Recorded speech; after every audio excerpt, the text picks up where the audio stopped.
So here's the plan. Unfortunately, I don't draw anything out, so you're going to have to bear with me. It's going to be discovery together. So this bolt is actually not quite long enough, but this will be the primary mount. There's a secondary 3/8 hole. This is a 7/16. It needs to come out a little further. Right now it's about 1 rib off the crank, so it would be 1 rib further out, which is what, 1/8 of an inch or so. But there will be a spacer here, a 3/8 inch plate bolted through here and here that goes down and has a sort of semicircular cutout, and that will actually tighten because at the bottom another spacer comes out here and it will bolt to that plate, and that will be the tensioning mechanism. And so we need a spacer here, the plate, and then another spacer because it's too tight to the oil line to go flush. So we need to come out a good solid, oh gosh, I don't know. We'll measure it. I'm guessing 1/2 inch, but I think it might be more. There might be an additional support that I might run from the front here to this. Otherwise I'll put just a regular Allen head bolt back for the water pump. But I think this, just a simple strap, might do wonders. If it's needed. It might not be needed. I don't know. It'll be a manual tension setup. The old one was a manual tension setup. A manual tensioner does not work for the supercharger. It draws way too much power, stretches the belt too much. But a manual setup worked just fine for the alternator and power steering. So I think a manual setup will work just fine for just an alternator with a belt about half the length. So stand by, let's go make a bracket. Alright, so here's a piece of stock that we're going to use for this spacer, the top one anyway. This is the bigger one. This stuff is, looks like it's probably supposed to be 1 1/8 inch. Yeah, 1 1/8 inch. We'll end up turning down the periphery most likely. But first we have to square off the ends. So the easiest way to do that, nice and quick, is to use a V-block in the mill. And we will kind of center this. Make sure it's clean-ish so there's no chips floating around. Back this out. I'm going to hit this real quick with the belt sander, the edges, so that doesn't throw it off. Obviously that's not flat, but it doesn't have to be. So we won't put this all the way down. What locates this both in this axis is this jaw, and in this axis is the V-block. So it's perfectly square. At some point I'm actually going to perform the proper braking maintenance on this thing, but since I've already had it for 2 years and used it for hours and hours and hours and still haven't done that, well, clearly my priorities are a little off. There's no need to measure anything here, we're just trying to flatten it out. Also, it should be noted this is not the sharpest end mill in the world. It's a roughing end mill that's been used and abused. So, you know, this is kind of a real world setup, not brand new cutters and all that.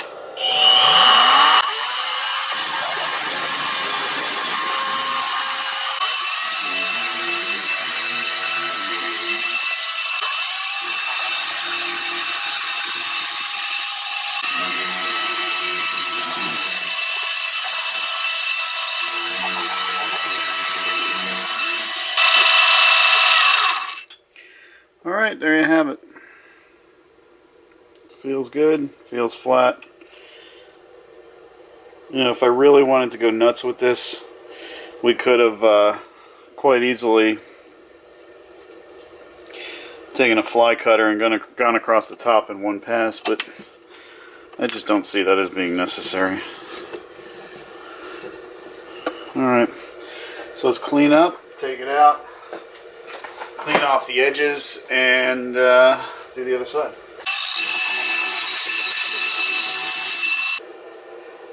Now it gets real easy to fall into the trap of, oh my god, I don't have the right tool. But one thing I did learn from watching all these other videos on YouTube from these machinists who have tons of tools is that there's more than one way to do anything.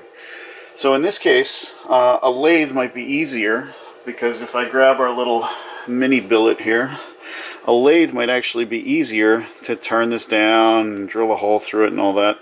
I don't have a lathe. I do have a lathe chuck for this thing, which is it's like a 3-inch, I think, with an R8 arbor. It's actually excellent. I use it for a lot of stuff. I might use it to turn down the exterior of this thing when we get to that point.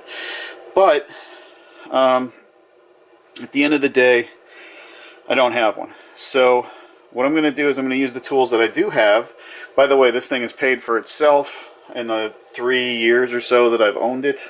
The mill itself was like 550 bucks. I spent like another 100 something for the spring arm support, and then with all the tooling, the vise, the head, and all that stuff, I maybe have $1,000 into this thing. So it's more than paid for itself.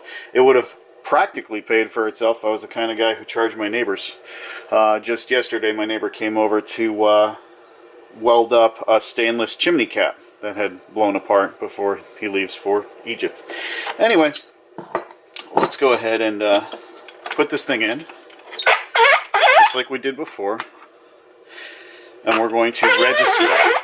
And I got to do something about that. If anybody has any suggestions on how to fix the squeaking wheels, I'd appreciate that. It drives me nuts. So we'll put this in the same way we did before. There it is. Alright, now the first thing we have to do is we have to find the center. There's always millions of ways, but if you get a, this is a Schar's indicator, and then this is a little piece of 1/2-inch steel that I just turned down, cleaned up, and made a mount out of. It actually didn't take very long. So that's going to go in this 1/2-inch collet here. And one of the things about these that's pretty cool is this little end piece can pivot. You can adjust it wherever you want it. Let's kind of get it close to where we think we should be. This little end piece goes in and out. A little sensor, I don't know what they call it, to be honest with you. I think it might be too far out now. Let's set that to 0, more or less.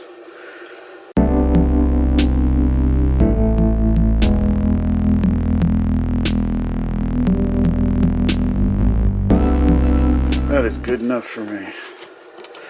Alright, so that's a very inexpensive indicator on a homemade stand, and it does the job.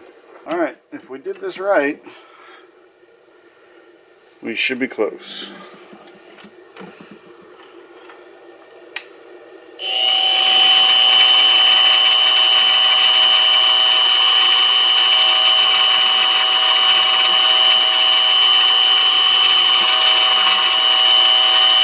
You know what, just for grins, let's get our Chinese guessometers and see how close they tell us we are.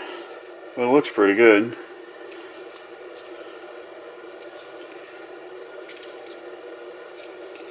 You gotta get all the schmutz out from between the, before you zero it out. Alright, let's try to bottom it.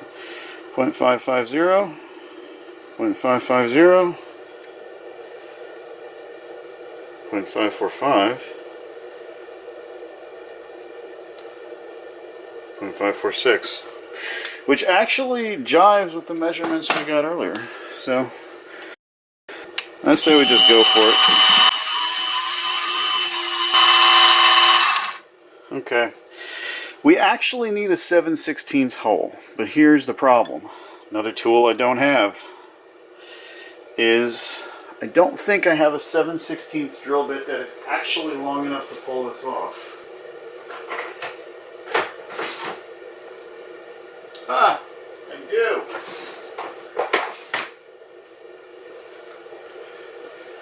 I do indeed have a 7/16 drill bit, but of course now the problem is it's not going to clear there. But fortunately, it's got a 3/8 inch shank, 3/8 inch collet, that'll put it all the way up there.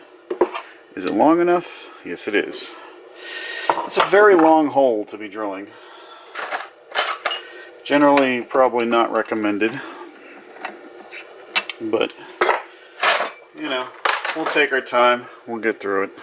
We'll get through this together. Hold me.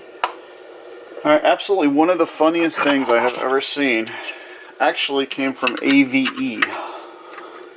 He was doing some sort of, I don't know, Christmas gift thing, whatever. It was like a bolt refrigerator magnet type of deal. By the way, I use a rubber mallet to set that free. And he ultimately ended up changing his mind, sawing a bolt in half, and, you know, whatever. He super glued this magnet onto the back of it. But he delivers this line that's absolutely priceless.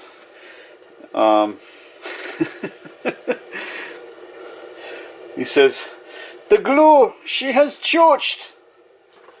And then he flips it over. Monkey like shiny. It is priceless. It's perfect. It's by far the funniest thing that man has ever done. He's done a lot of funny things. That says something. He's a pretty funny dude.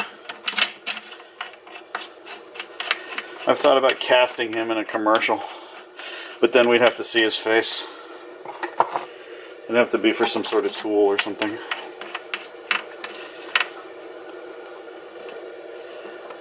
Alright. So that doesn't exactly feel very tight to me. But that does. Alright, by the way, use a 17mm, and here's the spanner. That's what we have to do every time we want to change something. Hear that, machinists, guys? It ain't easy out here.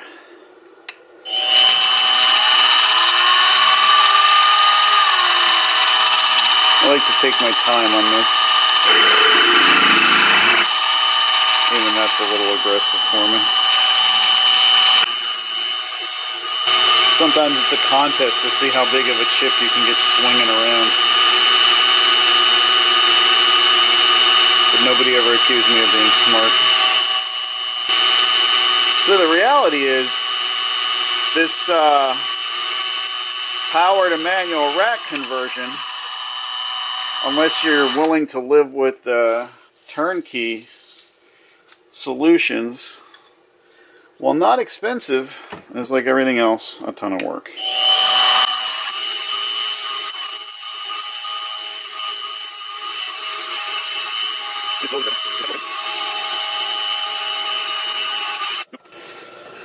And that's what happens when you overload the little Harbor Freight mini mill. Oh, you gotta shut it off up here. We're pretty far down in there though at this point. In fact, what I'm gonna do is I'm gonna verify my the length of my little doohickey here. At least eyeball it. You know what? I'm gonna have to use a rule for this. Let's see, so it is, it's getting hot is what it is. So to get through it, 3.5 inches will get us through it. So I'm going to lubricate this up. Lube it up. What is it the boys use? Go juice, I think is the term. Hell, I don't even have real cutting oil here. I'll tell you one thing I used for a while. Synthetic valve oil by Yamaha. By valve oil, this is for trumpets. How'd I end up with that? My kid and I volunteered at a thrift shop to benefit homeless animals. And they said, go ahead, take whatever you want. So, it really wasn't much worth taking. But that is one thing we got. So that's a little warm. But what I'm going to do, 3.5 inches is our magic number to get through. I don't want to have another vice mishap. So I'm going to turn on my little Chinesium DRO, zero it right about there. And we'll see how far in this mess we are. Let's go. I hear 2 inches. No, I don't hear 2 inches. I hear the motor stopping. Because it overloaded with chips. That's what happens when you get greedy. Really, so it's like every 1/4 inch I need to pull out. Boy, if I had a nickel for every time. Never mind. Oh, and again. Well, the nice thing about a low power tool like this is, you know, things don't go flying with massive amounts of force. Although look at these little chip clusters. That's what's doing it, by the way. It's not going to be able to evacuate the chips even through the flutes because it just all gets packed in at the bottom. I'm going to invest in some proper cutting oil at some point. See if it makes a difference. On aluminum, somehow I doubt it. And this ain't exactly the sharpest drill bit out there. A-Bomb, you listening? I need you to sharpen me some drill bits.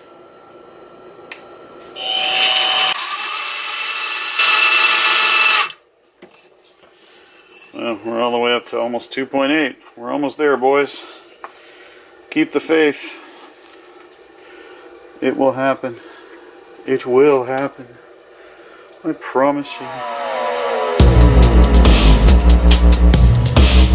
Pretty good. That one's pretty good too. So here we are. It's actually just a hair fat. It's on the top of that groove. So it should be, well, it should be in the groove. It's actually on top of the rib. Let's see if, yeah, see, it's hitting that rib directly. It should be in that groove. So it's really freaking close. In fact, that would probably work, but the nice thing is we could just simply mill that down and call that good. And that bolt's going to work too, it looks like. So, yeah, I think we kind of lucked out here. Maybe I'll make a video on this pulley alignment tool that I rigged up. I bought one. It was like, I don't know, 80 or 100 bucks or something stupid. I got it. It didn't work worth a damn. And I realized I could make something better for a lot cheaper. And so I did. So anyway, so, gosh, talk about getting lucky. You know, that thing's not going in. The only problem with this bolt is it's really not quite long enough. I really would like it to be a little longer than what it is. But it's what I've got. I'm telling you though, this thing really, that's not going anywhere. That's a lot better than I expected. So then all we do maybe is we turn down the outside just to make it pretty, and it's a little excessively large because it's sticking up. But, you know, if we turn it down, we got to be careful because turning it down is going to make it less stiff.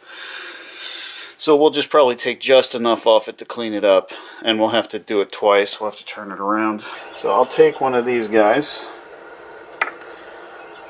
and it gets clamped in at an angle.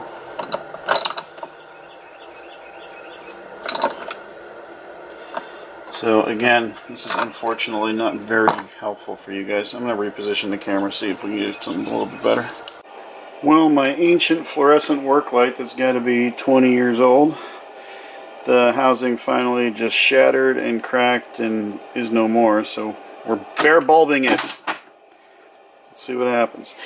So now you can take a better look at the setup here. This is what I have to use for turning because it's what I got.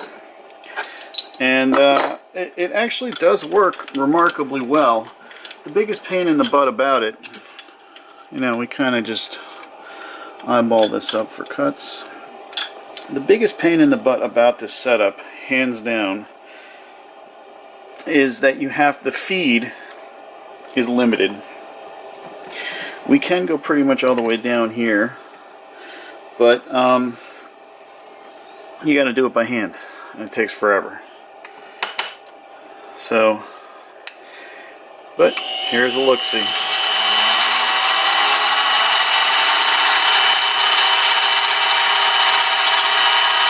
We'll lock everything in.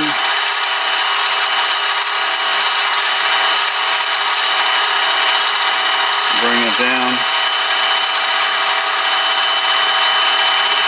Touch off.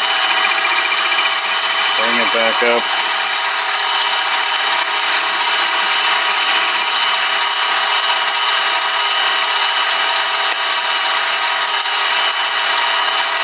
Go in, oh, I don't know, say 10 thou.